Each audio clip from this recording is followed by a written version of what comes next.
তার মাসিক প্রতিবেদনে দিয়েছেন। কিন্তু এটাই শেষ নয়, সংখ্যাটা আরো বাড়বে। কেন এই পরিস্থিতি চলছে?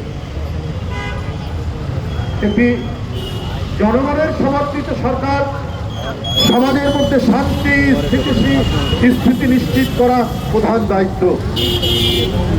আর সেখানে যদি নারী এবং কন্যারা নিরাপত্তাহীনতায় ভোগে, আমার আপনার সন্তান, কন্যা সন্তান স্কুলে গিয়ে সে নিপীড়িত হয়ে ফিরে আসে, এই লজ্জা এই জাতি, এই লজ্জা এই দেশের, এই লজ্জা যারা ৭১-এ শহীদ হয়েছেন, যারা জুলাই বিপ্লবে শহীদ হয়েছেন, যারা গণতান্ত্রিক আন্দোলনে বিপ্লব যারা শহীদ হয়েছেন, তাদের সেই শহীদদেরকে অপমান করা।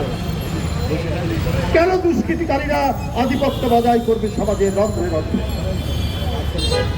তাহলে সরকার কিসের জন্য? ঢাকা বিশ্ববিদ্যালয়ে একজন সেবা